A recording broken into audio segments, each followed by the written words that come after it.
الرحمن ہوں گے اس کے یہی صفت ہوگی کہ وہ مہربان ہوں. وہ کیا ہوں گے؟ مہربان ہوں. میزبانی میں اس وجہ سے جو علماء کرام ہیں وہ جانتے ہیں. ہمارے علماء ایک حدیث مسلسل بالاولیہ ذکر کرتے ہیں، الراحمون یرحمهم الرحمن ارحموا من فی الارض یرحمکم من فی السماء. تو وہ ذکر کرتے ہیں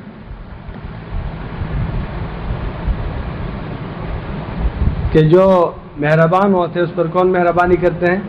اللہ تعالیٰ. اور وہ حدیث ایسی ہے کہ ارحموا من فی الارض، اس کے لیے وہ بھی نہیں ہے کہ وہ کیا ہے، مسلمان ہے غیر مسلم ہے کیا ہے، جو بھی ہے جو قابل رحم اس پہ کیا ہو رحم کرے. ہر کسی کے ساتھ رحم کے اس کے تقاضے مختلف ہوتے ہیں.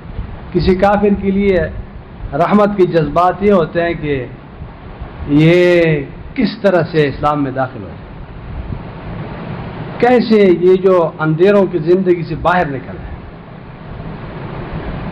جیسے کہ کوئی بیمار ہوتا ہے تو اس کے لیے انسان کیا کرتے ہیں، پریشان ہوتے ہیں کہ بیماری سے جان چھوٹ جائے. تو یہ کفر سے کس طریقے سے کیسے نکل آئے. تو عرض یہ ہے کہ یہاں اللہ تعالیٰ جل جلالہ نے جس نام کا انتخاب کیا ہے وہ الرحمن ہے. پھر عباد الرحمن کی جو پہلے صفت بتائی ہے وہ یہ ہے کہ الذین یمشون علی الارض ہونا.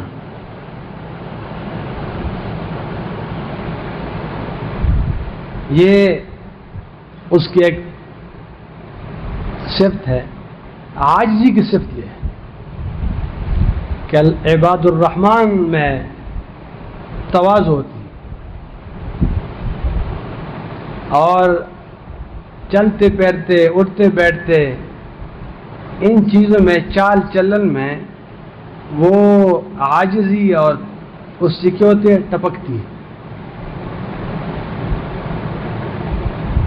اللہ تعالیٰ جل جلالہ نے یہاں جو بات ذکر کی ہے وہ یہ ہے کہ اور رحمان کے بندے وہ ہے جو زمین پر دبے پاؤں چلتے ہیں.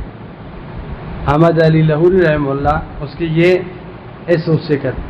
علماء یہ کہتے ہیں کہ عاجزی کے ساتھ انکساری کے ساتھ کیا کرتے ہیں وہ چلتے ہیں. مطلب یہ کہ اس کی چال ڈال میں وہ متواضعانہ ہوتی ہے، متکبرانہ نہیں ہوتی. بہت فرق ہوتا ہے، بہت زیادہ فرق ہوتا ہے. اور چال ڈال ایسی چیز ہے کہ جو زندگی کے ساتھ چلتی پھرتی مستقل ہے، تو بلا تکلف اس سے صادر ہوتی ہے عاجزی کی کیا افعال.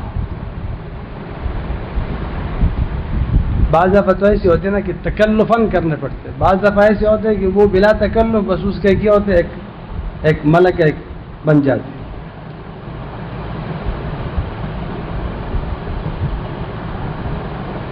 وَإِذَا خَاطَبَهُمُ الْجَاهِلُونَ قَالُوا سَلَامًا. اور اس کی دوسری صفت یہ ہے کہ جب ان سے بے سمجھ لوگ بات کرے تو کہتے ہیں سلام. یعنی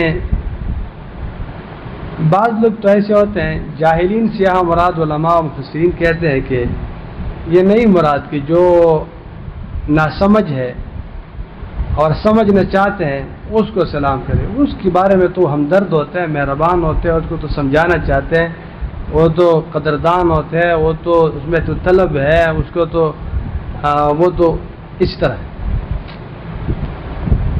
لیکن یہ وہ لوگ ہیں کہ بعض دفعہ آپ لوگوں نے دیکھا ہوگا کہ بعض لوگ بحث میں آ جاتے ہیں اور بحث برائی بحث ہوتی، یعنی دونوں میں سے کسی ایک نے ماننا نہیں، دونوں میں سے کسی ایک نے ماننا نہیں ہے اور ہر ایک نے لا نسلم کہنا ہے کہ نہیں میں تسلیم نہیں کرتا. تو جو یہ عباد الرحمن ہوتے ہیں اس کو کیا کہتے ہیں؟ بس اس کو اچھی طریقے سے اس کو کیا کرتے ہیں، اس کو سلام کرتے چلتے. ایک تو یہ نہیں کہ ایسا سلام کہے کہ خود بھی ایک گالی کے برابر سلام، ایسا نہیں. مطلب ہے کہ اس کو خود کہے وَإِذَا خَاطَبَهُمُ الْجَاهِلُونَ قَالُوا سَلَامًا، قَالُوا سَلَامًا، تو آدھی بڑاس اس میں نکالے، آدھی بڑاس اس میں نکالے. تو ایسی نہ ہو، لیکن اس طرح ہو کہ شرافت کے ساتھ، عزت وقار کے ساتھ بس آپ چھوڑ دیں،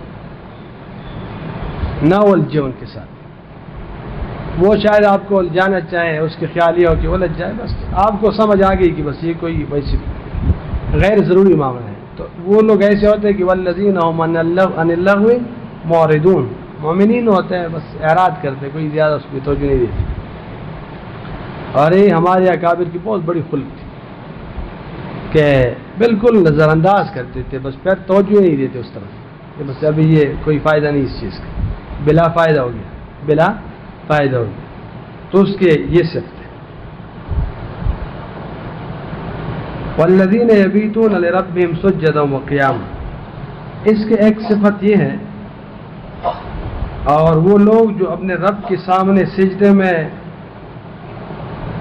اور کھڑے ہو کر رات گزارتے ہیں، یعنی قیام کی صورت میں نوافل پڑھتے ہیں، کبھی سجدے میں ہے، کبھی نفل میں، اللہ کی حضور قیام اللیل کرتے ہیں، یعنی تہجد پڑھتے ہیں، اللہ تعالیٰ کے سامنے کھڑے ہیں تہجد میں.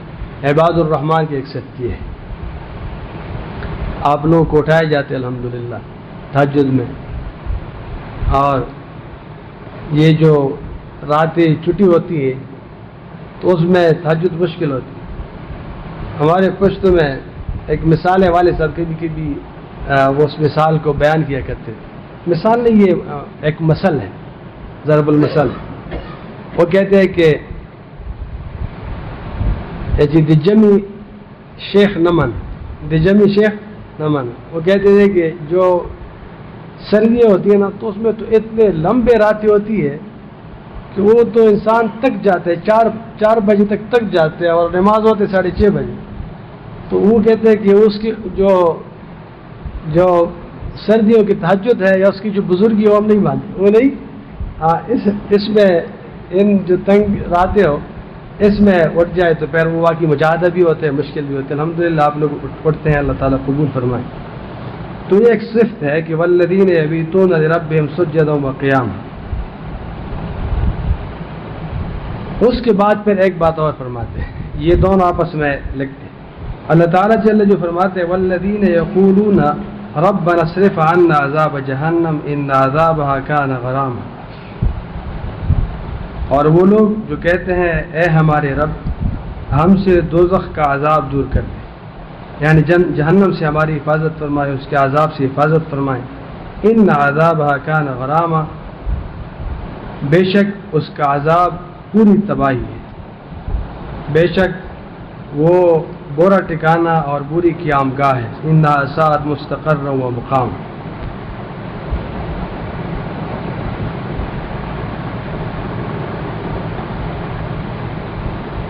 مطلب یہ ہوا کہ وہ تہجد تو کرتے ہیں، اللہ کے سامنے کھڑے ہوتے ہیں، لیکن یہ تہجد، یہ قیام اللیل، یہ جو طاعات ہے، عبادات ہے، اللہ تعالیٰ کے حضور ہے، یہ چیزیں ہیں، اس میں یہ تکبر پیدا نہیں کرتی کہ میں تو پہنچ گیا اور میں تو بڑا ولی اللہ ہوں، میں تو بڑا بزرگ ہوں، بلکہ یہ مزید اس کو عاجزی پیدا کرتی ہے. یعنی جو اللہ کے سامنے رات کھڑے ہوتے ہیں تو پھر صبح دعائیں کرتے ہیں کہ یا رب العالمین معاف کریں. وبالاسحار هم یستغفرون، وبالاسحار هم یستغفرون. تو قیام اللیل کے بعد پھر اللہ تعالیٰ سے استغفار کرتے، یا اللہ معافی کی درخواست کرتے ہیں کہ یہ قبول فرمائیں.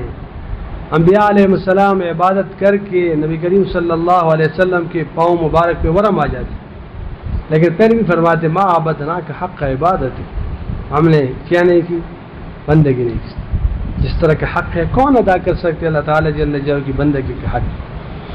تو یہ اس کے پھر جذبات ہوتے ہیں، یا ایسے اس کے جذبات ہوتے ہیں کہ والد صاحب فرمایا کرتے تھے کہ تکبر کی بعض بڑی قسمیں ہوتی ہیں. بعض بڑی قسمیں ایسی ہوتی ہے کہ مثلاً اور بعض دیگر اکابر نے بھی اس کی مثالیں ذکر کی کہ مثلاً انہوں نے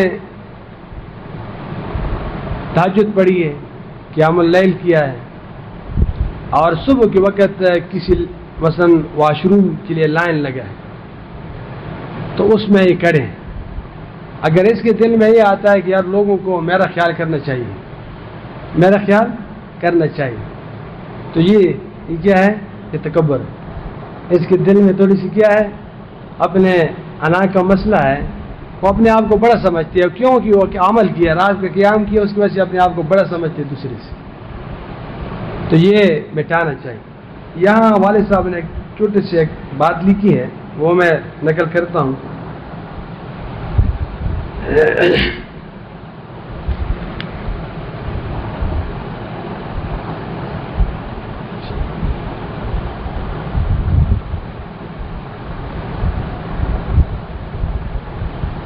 بہرحال والد صاحب بہت سارے حاشے میں کبھی کبھی لکھتے ہیں، تو کبھی نکل آئے تو میں پڑھ لوں گا. ایک جگہ ایک بات لکھی تھی، ہاں یہ لکھا، بہت باریک لکھتے ہیں، اور کبھی ایک سائڈ پہ لکھتے کبھی دوسری سائڈ پہ لکھتے. یہ لکھتے ہیں کہ جس قدر انا کا کانٹا موجود ہو، جس قدر انا کا یعنی میں جس قدر انا کا کانٹا موجود ہو،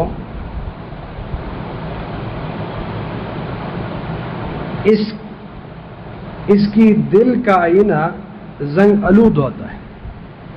اس کے دل کا آئینہ زنگ آلود ہوتا ہے. تو بہت باریک سا لکھتے، جلدی بھی لکھتے والے صاحب بہت زیادہ. تو میں نے کہا یہ تو بڑی اچھی جملہ ہے، تو میں آپ کی بھی سناؤں. تو وہ کہتے ہیں کہ وہ زنگ آلود ہوتا ہے. جس قدر انسان کے دل میں انا کا بت ہوتا ہے کہ میں ہوں، میں کوئی بڑا عالم ہوں، میں کوئی واعظ ہوں، میں کوئی کسی بڑے اہل اللہ کے میں ایک بیٹا ہوں، اور میں اور کوئی اپنے لیے کوئی چیزیں ڈھونڈ نکالتے ہیں، تو یہ ایک انا ہوتی ہے. مطلب یہ کہ یوں بت پزرے کے دوست یوں بت پزرے کی بتشتا چہرہ زد سشائیں میں کچھ ہوں، میں کچھ ہوں. تو یہ بڑا خطرناک ہوتا ہے. اللہ تعالیٰ جو عافیت سے نکال دے اس کو. مجھے یاد پڑتا ہے، بہت پہلے کی بات ہے، ہم چھوٹے تھے، بیعت بھی نہیں کی تھی، غالباً یا بیعت کی تھی اس وقت. میں والد صاحب کے پاس ایک دفعہ گیا، علماء سے بیانات میں سنی ہوگی بات کہ یہ تکبر ہے اور عنایت ہے، والد صاحب سے سنی ہوگی یہی سے. تو میں والد صاحب کے پاس گیا، والد صاحب مطالعہ کر رہے تھے. میں نے والد صاحب سے پوچھا کہ یہ جو انا ہے یہ کیسے نکلتا ہے؟ تو والد صاحب کو اندازہ تھا کہ ابھی کیا سمجھتے اس چیز کو، کیسے نکلتا ہے. وہ مجھے اس نے کہا کہ یہ سب سے آخر میں نکلتا ہے. یہ سب سے یعنی انا جو ہے سب سے آخر میں نکلتا ہے. وہ کہ ایک جملہ ہے لیکن بات حقیقت ہے کہ بالکل آخر میں نکلتا ہے، بالکل آخر میں نکلتا ہے. بہرحال اللہ تعالیٰ جل جلالہ سے یہ نکال دے ہم سے. یہ سلامتی کے ساتھ یہ قید اس لیے ضروری ہے کہ ہمارا جو تکبر ہوتا ہے اور ہمارے ہاں جو انا ہوتی ہے اس کے صفائی عافیت سے ہو، ورنہ پٹائی سے ہو تو پھر بڑا سخت ہے. پھر کیا ہے؟ سخت ہے. ورنہ لائق تو پٹائی کی ہے، لیکن پھر اس طرح ہوتا ہے. ہمارے جو اکابر ہیں، آپ اس کے زندگی دیکھیں، یہ ایک مشترک وصف ہوتی ہے. اس میں ایسے اس میں کیا ہوتی ہے؟ عاجزی ہوتی ہے. ایک طرف استغنا بھی ہوتے ہیں اس میں بہت زیادہ، دوسری طرف اس میں اتنی عاجزی ہوتی ہے، وہ کچھ کہیں کچھ نہ کہے، کوئی الفاظ سے زیادہ تعلق نہیں ہوتے اس کے اندر دل ٹوٹے ہوئے ہوتے ہیں. مطلب یہ کہ وہ اللہ تعالیٰ جل جلالہ کی کبریائی اور اس کی بڑائی اور اس کی عظمت، اس کی قدرت و طاقت، اس کے شان و شوکت اس کے دل پہ رہتی ہے. تو جس درجے دل پہ رہتی ہے اس درجے شرمندگی محسوس کرتے ہیں. وہ چیز پیر کیا ہوتی ہے، یعنی ایک تو یہ ہوتا ہے کہ انسان اللہ تعالیٰ، اس کی ایک مثال عرض کروں. ایک عام مجمع میں ایک پولیس والا بیٹھے ہیں اور وہ محلے کے ساتھ گپ شپ کرتے ہیں، لیکن پولیس والا اپنے آپ کو کچھ سمجھتے ہیں اس وقت، کیونکہ محلے والے اس کے جو پاس بیٹھے ہوتے ہیں وہ بیچارے وہاں اس سے بھی کم درجے کے ہیں. لیکن اگر جس مجلس میں DIG بیٹھے ہوں تو پولیس اپنے آپ کو کچھ بھی نہیں سمجھتی، کیونکہ اس کو DIG کی ایک عظمت ہے دل میں، اس کی ایک بڑائی ہے کہ DIG بیٹھے تو میں کس کات میں ہوں اور میرے کی حیثیت ہے.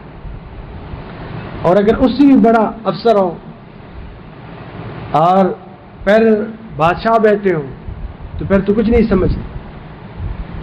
اللہ تعالیٰ جل جلالہ تو ہم جہاں بھی ہے کہاں بھی ہے رب العالمین پاس اور ساتھ. اللہ تعالیٰ جل جلالہ ساتھ ہے اور وہ انسان اپنے اللہ تعالیٰ کی عظمت کو، اس کی بڑائی کو، اس کی کبریائی کا استحضار کرے تو پھر تو شرم آتی ہے کہ میں کیا محسوس کروں اور میں کیسے کہوں. اور پھر اس پوری کہانی میں موجود کہاں ہوں؟ نہ صلاحیت اپنی ہے، نہ جو جسم ہے وہ بھی رب العالمین کی عطا ہے، جو اعضاء ہے وہ رب العالمین کی عطا ہے. تو ہے کیا وہ چیز بتائیں؟ ہم خود معبود ہیں نہیں، ہم خود مخلوق ہے، ہم خود مملوک ہے. تو جو مملوک ہے اور جو خود کیا ہے مخلوق ہے، تو جب مخلوق ہے یعنی انسانوں کو صرف یہ احساس ہو، یہ استحضار ہو کہ میں مخلوق ہوں، میں مملوک ہوں اور رب العالمین معبود ہے، میں کیا ہوں؟ میں بندگی کرنے والا ہوں. غلام کا درجہ تو بہت اونچا ہوتا ہے. تو اس وجہ سے جب اللہ تعالیٰ جل جلالہ کی عظمت جتنی زیادہ ہوتی ہے اس درجے انسان اپنے دل میں اپنے آپ کو کچھ بھی نہیں سمجھتے. لوگ سمجھتے ہیں. ایک دفعہ ہمارے حکیم الامت تانی رحمہ اللہ، اس کے ایک خلیفہ ہے حضرت مولانا مفتی محمد حسن رحمہ اللہ، اور ایک بڑے خلیفہ ہے مولانا خیر محمد صاحب جلندی رحمہ اللہ، خیر محمد صاحب رحمہ، یہ تو جو خیر المدارس اس کے نام سے. تو انہوں نے مولانا خیر محمد صاحب جلندی رحمہ اللہ نے مفتی حسن صاحب سے کہا کہ میں جب اپنے شیخ کی مجلس میں ہم بیٹھتے ہیں تو پھر یہ کیفیت ہوتی ہے کہ اپنے آپ کو انتہا درجے کے نکمہ سمجھتے، کچھ بھی نہیں سمجھتے اور ہر کسی کو اپنے آپ سے بہتر سمجھتے. تو اس نے کہا کہ میری بھی یہی کیفیت ہوتی، چلو شیخ سے عرض کرتے ہیں، حضرت تانی رحمہ اللہ سے عرض کرتے ہیں. تو دونوں گئے حضرت تانی رحمہ اللہ کے پاس. حضرت تانی رحمہ اللہ نے کہا کہ جب دونوں کو سنا تو ان کو کہا کہ میری بھی یہی کیفیت ہوتی کہ مجلس میں اپنے آپ کو سب سے نکمہ سمجھتا ہوں، اپنے آپ میں اپنے آپ کو نکمہ سمجھتا ہوں.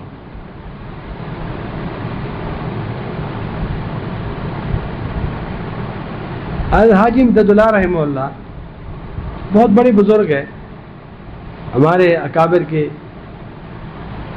سب کے وہاں اس سے سلسلہ اس سے لگتا ہے.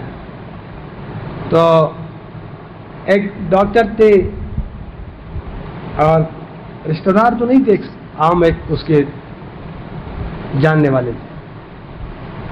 تو وہ رہے ان کے پاس.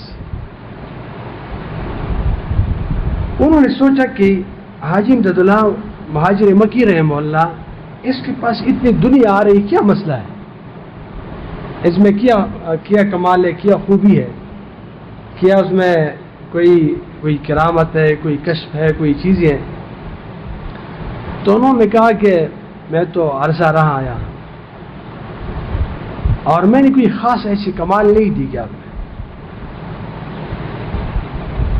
پھر میں نے سوچا کہ یہ لوگ کیوں آ رہے ہیں آپ کے پاس، تو مجھے ایک وجہ نظر آئی. وہ وجہ یہ ہے کہ آپ سے رشید احمد گنگوہی اور قاسم نانوتوی رحمہ اللہ یہ بیعت ہے. یہ بیعت ہے بہت بڑے اور علمی شخصیات ہے. تو اس وجہ سے باقی لوگ بھی پھر رجوع کرتے ہیں کہ اتنے بڑے علماء سے بیعت ہے اور تو کچھ تو ہے، کچھ تو ہے. تو اس وجہ سے اور لوگ بھی شامل ہو رہے ہیں. لیکن مجھے اس کا سمجھ نہیں آتا. وہ ڈاکٹر کہتے مجھے اس کا سمجھ نہیں آ رہا ہے. ابھی یہ بات کر رہے ہیں حاجی امداد اللہ رحمہ اللہ سے خود کہتے کہ مجھے یہ بات سمجھ نہیں آ رہی ہے کہ یہ رشید احمد, مولانا رشید احمد گنگوئی اور مولانا قاسم نانوتوی رحمہ اللہ یہ کیوں بیعت ہو گئے آپ سے, اس کی کیسے آپ سے عقیدت ہوئی, یہ مجھے سمجھ نہیں آتی. انہوں نے کہا, وہ مسکرائیں حاجی امداد اللہ رحمہ اللہ, انہوں نے کہا مجھے خود بھی حیرت ہے, مجھے خود بھی حیرت ہے کیوں مجھ سے بیعت ہے اور کیوں مجھ سے عقیدت رکھتے ہیں. اور یہ حقیقت ہوتے ہیں, یعنی جو اہل اللہ کے دل ہوتے ہیں اسی طرح ہی ہوتے ہیں, وہ حیران رہتے ہیں. یعنی ہر وقت وہ حیرت میں ہوتی کہ یار یہ لوگ کیا کرتے ہیں, یہ لوگ کرتے کیا ہے, تو حیرت میں ہوتی. حضرت مولانا رشید احمد گنگوئی رحمہ اللہ سے طلباء نے ایک مسئلہ پوچھا, طلباء کو سمجھ نہیں آ رہی تھی اس بات, بالکل سمجھ نہیں آ رہی تھی اس کو کہ نبی کریم صلی اللہ علیہ وسلم کسی ارشاد مبارک کا کیا مطلب ہے. تو مثال دی, تو ایک مثال اس کو یہ دی انہوں نے. اس نے طلباء سے عرض کیا, اپنے طلباء کرام سے, کہ آپ مجھے کیا سمجھتے ہیں؟ تو انہوں نے کہا آپ کو ہم بڑا سمجھتے ہیں, استاد ہیں ہمارے اور بہت عقیدت ہے, آپ سے بہت محبت ہے ہماری. اس نے اس کو قسم کہی کہ واللہ میں آپ کو اپنے آپ سے 1000 مرتبہ بہتر سمجھتا ہوں, آپ میں سے ہر ایک کو اپنے آپ سے 1000 مرتبہ بہتر سمجھتا ہوں. یہ کیفیات ہوتے ہیں. یہ کیا ہوتے ہیں؟ کیفیات ہوتے ہیں کہ وہ اپنے آپ کو کبھی بھی کسی سے کیا نہیں سمجھتے, وہ بڑا نہیں سمجھتے ہیں, وہ جو بھی کرے وہ بڑا نہیں سمجھتے. مجھے یاد ہے والد صاحب نے فرمایا ایک دفعہ کہ یہ جو مجھے بھی فرمایا, اور ساتھ ایک اور عالم تھے وہ بیٹھے تھے, تو کہا مجھے کہ یہ جو لوگ آتے ہیں کربوغ شریف, جو لوگ کربوغ شریف آتے ہیں اور یہاں خانقاہ میں, تو یہ لوگ بزرگ ہوتے ہیں. یہ لوگ کیا ہوتے ہیں؟ یہ بزرگ ہوتے ہیں.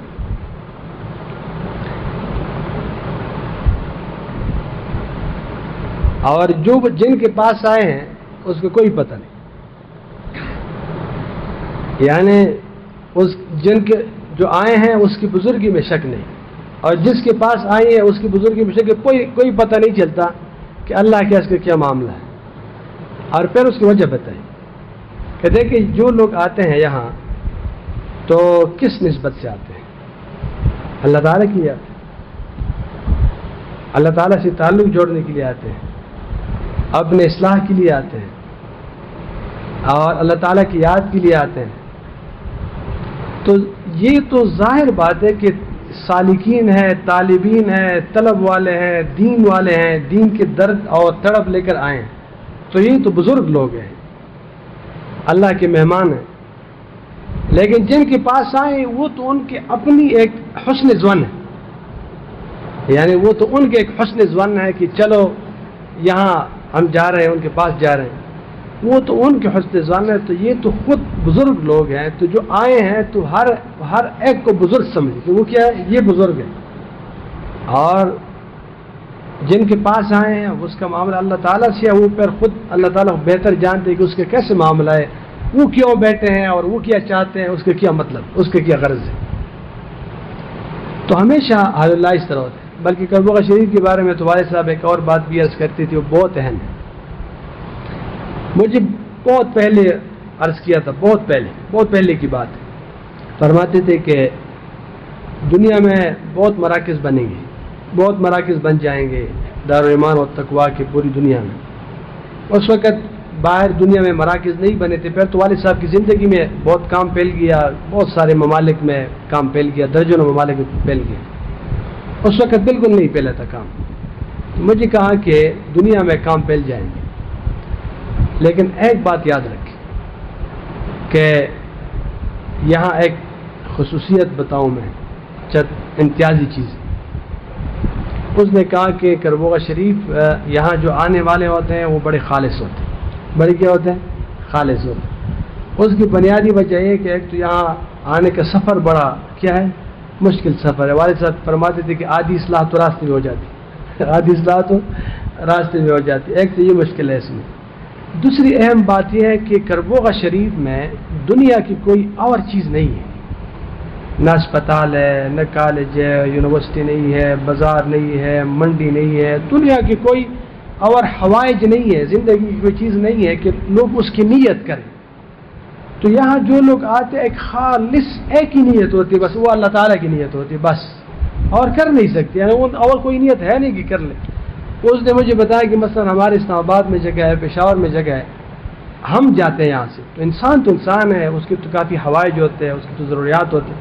تو ہم کہتے ہیں یار چلو پشاور چلے جائیں گے، یہ کام بھی ہے، ڈاکٹر کے پاس بھی چلے جائیں گے، اور وہاں کوئی لوگ اس میں ہیں، ان کو تھوڑا سا کام تھا وہ بھی کر لیں گے، یہ بھی کر لیں گے، تو اور بھی بہت سارے کام ساتھ ہو جاتے. کربوغ شریف آئیں تو کیا نیت کریں گے؟ کچھ بھی نہیں کر سکتے.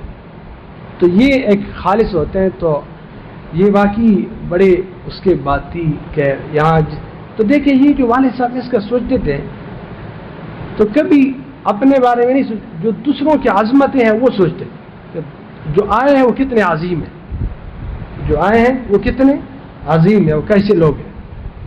تو اسی طرح ہوتا ہے کہ یہ جو جن لوگوں پہ کہ دلوں پہ اللہ تعالیٰ کی عظمت اور بڑائی ہوتی ہے تو اس کا پھر اثر یہ ہوتا ہے کہ وہ بس ٹوٹی ہوئی دل ہوتے ہیں، وہ بس اللہ تعالیٰ کی عظمتوں کو دیکھ کے ہر وقت اپنے سے کیا کرتے شکایت کرتے کہ یار بنے نہیں کچھ بھی نہیں ہوا، کچھ بھی نہیں بن پڑا ان سے.